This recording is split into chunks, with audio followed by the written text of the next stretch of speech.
السلام علیکم ورحمۃ اللہ وبرکاتہ۔ بزرگان محترم، علماء اکرام اور حاضرین مجلس، میں از خود تعزیت کا مستحق ہوں، مگر کچھ احباب بزرگوں کا اصرار ہے، اس لیے تعمیل حکم میں چند کلمات کہنے کی جسارت کر رہا ہوں۔ اس شعر کے ساتھ جو ہر ایک کے کانوں، دل و دماغ میں گونج رہا ہے اور گونجتا رہے گا کہ رہنے کو صدا دہر میں آتا نہیں کوئی، کہ رہنے کو صدا دہر میں آتا نہیں کوئی، تم جیسے گئے ایسے بھی جاتا نہیں کوئی۔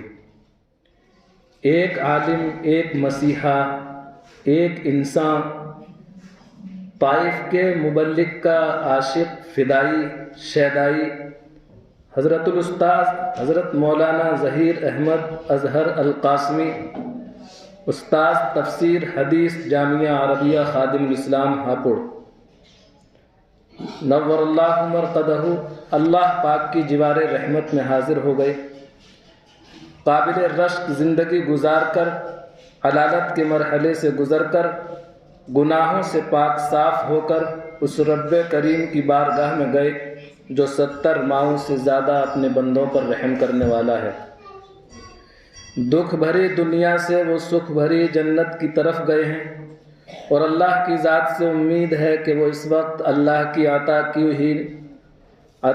ہوئی نعمتوں، برکتوں اور اپنی بہترین خدمات کے اجر و صلے کے سائے میں ہوں گے۔ اللہ پاک ہم سب کے اس گمان کو یقین میں تبدیل فرمائے۔ حضرت الاستاذ نور اللہ مرقدہ اوصاف، خصائص، امتیازات اور کمالات کا مجموعہ تھے۔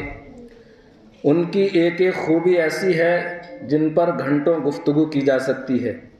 وہ بہترین انسان، بہترین عالم، بہترین مدبر، زبردست قائد، کامیاب منتظم، مشفق و مربی، شیخ کامل اور ملت اسلامیہ کو سمت سفر عطا کرنے والے عظیم المرتبہ شخصیت تھے۔ حضرت مولانا رحمۃ اللہ علیہ عظیم مناصب پر فائز تھے، لیکن مناصب، عہدے ان کی پہچان نہیں تھے۔ وہ عہدوں اور منصبوں کو زینت بخشنے والے انسان تھے۔ نہ جانے کتنے ذروں کو انہوں نے آفتاب بنایا، اور نہ جانے کتنے انسانوں کو انہوں نے تراش کر ہیرے کی شکل دی۔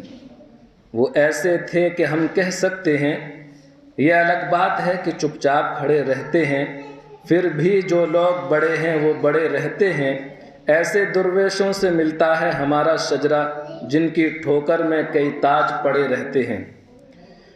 حضرت مولانا رحمۃ اللہ علیہ نے کامیاب، قابل رشک اور لائق فخر زندگی گزاری ہے۔ ایک ایک لمحہ انہوں نے وصول کیا ہے، مشقتوں اور تکلیفوں کو جھیلا، کیسی کیسی سخت اور مشکل باتوں کا انہوں نے تحمل کیا ہے، شاید یہاں بیٹھے ہوئے حضرات کو اس کا اندازہ بھی نہ ہو۔ میں نے 20 سال حضرت رحمۃ اللہ علیہ کو سفر حضر میں دیکھا ہے، اور ان کی انتہا درجے کی قربت مجھے الحمدللہ حاصل رہی ہے۔ میرا سینہ حضرت کے رازوں کا امین ہے، اور میں جانتا ہوں کہ مختلف مرحلوں میں حضرت رحمۃ اللہ علیہ نے کس درجے تکلیف جھیلی ہے۔ میں وہ کرب، وہ درد نزدیک سے دیکھ چکا ہوں کہ حضرت نے کس قدر مشقتوں کو سہ کر انہوں نے ملت کو فائدہ پہنچایا ہے۔ یہ ان سے پوچھئے جنہوں نے قریب سے حضرت رحمۃ اللہ علیہ کو دیکھا ہے۔ پھونک کر اپنے آشیانے کو بخش دی روشنی زمانے کو، انہوں نے اپنی جان، اپنی صلاحیت، اپنا مال، اپنی عزت و آبرو سب اس ملت پر فدا کی ہے۔ آج اگر ملت یہ احساس کر رہی ہے کہ وہ یتیم ہو گئی ہے، تو اس کو حق ہے کہ اپنے آپ کو یتیم سمجھے، اس لیے کہ مشفق و مربی باپ دنیا سے رخصت ہوا ہے۔ اس ملت اسلامیہ نے ایسا جوہر کھویا ہے کہ مدتوں ان کی یاد ستاتی رہے گی۔ آتی رہے گی تیرے الفاظ کی خوشبو، آتی رہے گی تیرے الفاظ کی خوشبو، تیری یادوں کا گلشن مہکتا ہی رہے گا۔ حضرت رحمۃ اللہ علیہ کاموں کو جنون کی حد تک انجام دینے کی صلاحیت رکھتے تھے۔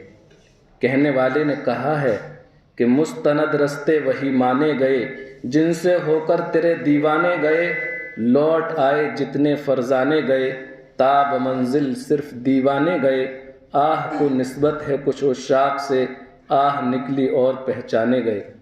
عجیب و غریب جنون ملت اسلامیہ کی خدمت کا ان کے دل میں تھا، جو انہیں دن رات بے چین رکھتا تھا۔